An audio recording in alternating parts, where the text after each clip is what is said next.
Ito yung dating itsura ng gitara ko. Yan. Yan. So yun ay final look ng gitara ko. Get ready. Try nating i-restore tong gitara ko. 2006 ko pa to binali. First year o second year college ako nun. Working student pa ako nun, kaya hard-earned money ko to. Kaya restore natin to.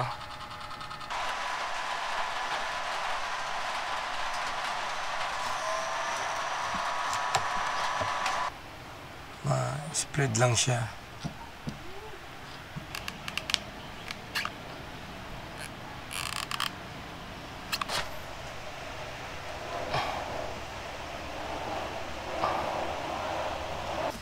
Tignan natin.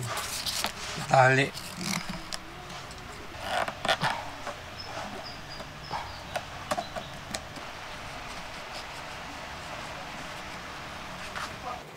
Lagyan ko na ng strings yan. Tsaka yung nut. Lagyan ko na siya ng string. Ayan.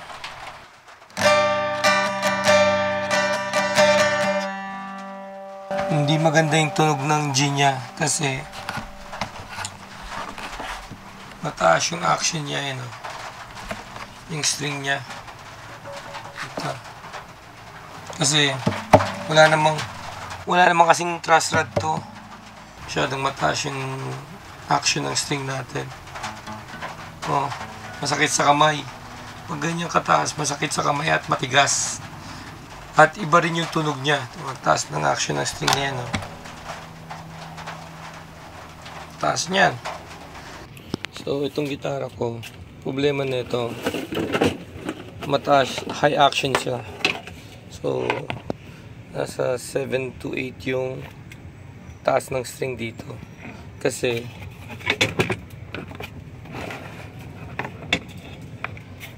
mataba na dito, you know? May bump na dito. So, kaya siya nag-high action. So, ang ginawa ko dito, since wala siyang truss rod, ang ginawa ko, trinay ko lang na gawin ito. Hindi siya ideal na gawin. Pero, ito, fiberglass ko yung likod niya para mas matibay. Kasi,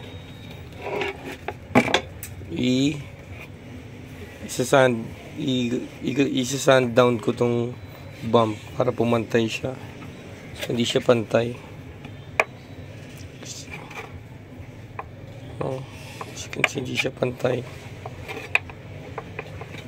So isa-sand down kaya hanggang sa pumantay siya. I repeat, hindi siya ideal gawin, pero baka maging effective. So medyo makapal to para kasi i-sand down natin siya. So kakain ng fiberglass yun at kaya kailangan makapal to. So yun.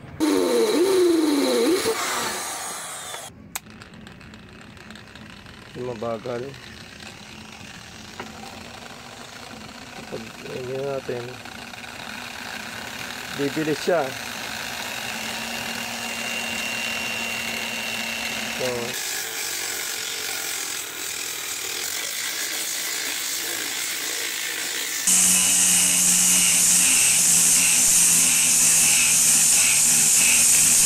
So after nating grind, lagyan natin siya nito.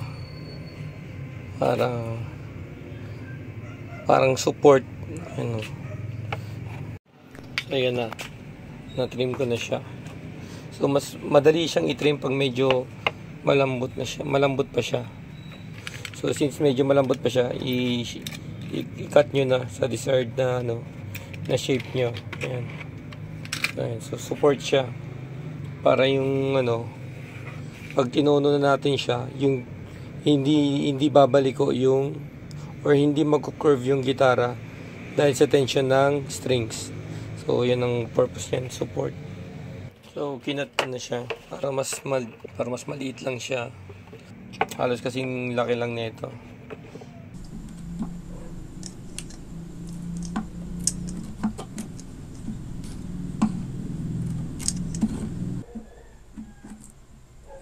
Gamitin natin to, size niya na yan, oh.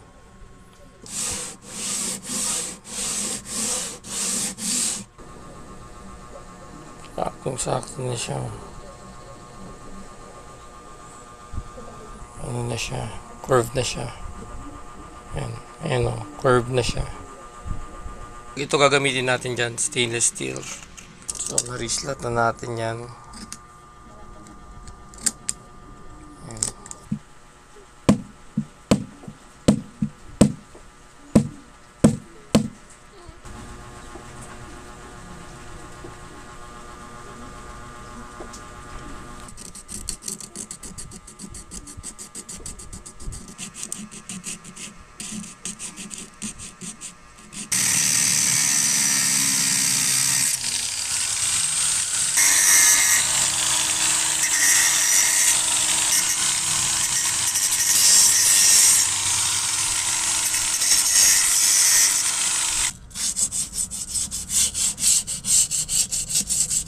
Ngayon nyo lang sa pumantay.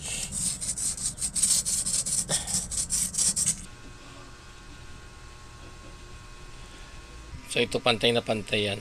Custom made yan, pantay na pantay.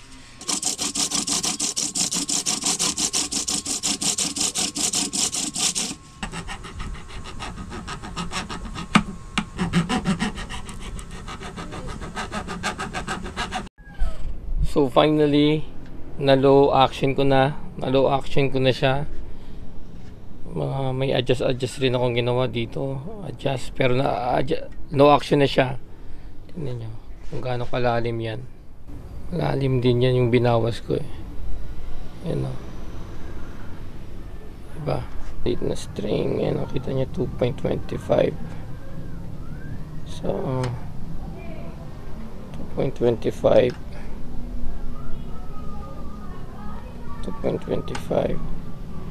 fourth string 2.5 and 2.5. So lalagyan na natin siya, i-close na natin siya. Ito wood ko rin to, eh. Pwede sa wood, no more nails. So ito na lang gagamitin ko.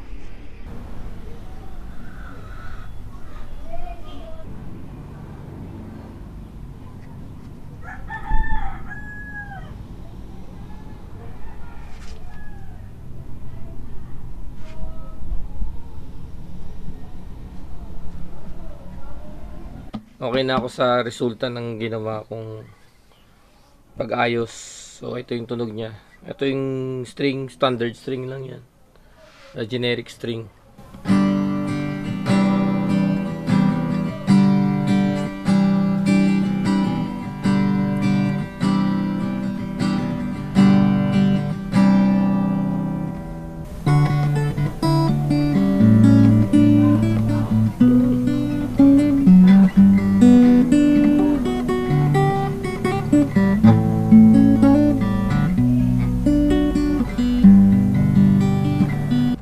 Medyo slightly muffled yung sound, or medyo humina kasi nga fiberglass, nalagyan na ng fiberglass to. Pero all in all, okay na ako sa ganun. Basta na-restore ko yung guitar, magagamit ko pa, at na low action ko pa. So next nito, lalagyan ko ng pickup, Fishman pickup. Pero yung Fishman na yun, ano lang naman yun, eh, yung mga class A pickup or fake, para mas lalong lumakas yung sound. Okay na yung tunog nun. Okay na ako sa tunog nun. Medyo muffled or medyo humina yung sound ng onte. Pero at least okay na ako. Nagagamit ko yung gitara ko. At yung gitara ko na yan, magiging 20 years. Almost 20 years na yung gitara kong yan. May sentimental value na sa akin yung gitara kong yan. Kaya yun, so satisfied naman ako sa ginawa ko. So hindi siya yung traditional na pag-aayos ng gitara, kasi hindi naman ako luthier. naging resulta naman okay naman. Na low action ko siya kasi mataas talaga yung string nito nung baguhan ako. Hindi ko pa alam kung ano yung mga high action, low action, yun. Nitong lately na lang na may low action pala, mas bababa yung string, may ganun. Kaya ganun, nagka-idea ako na gagawin kong low action. So yun. So ito, try kong lalagyan ng Fishman guitar pickup.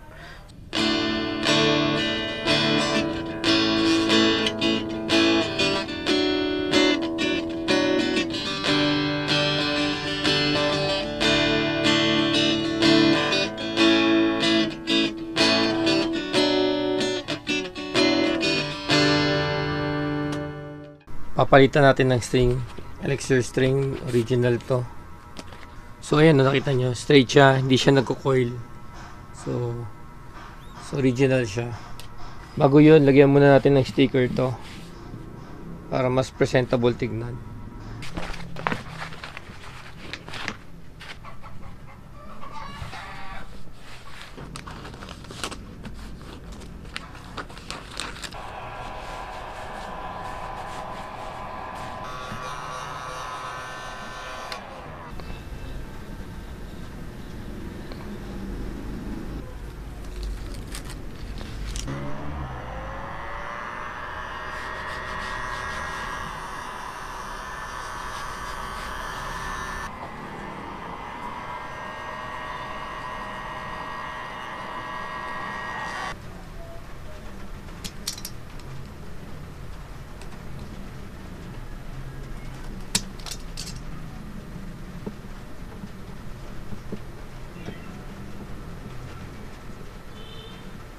So yun na yung final look ng gitara ko. So naka Elixir string na yan, original na Elixir string.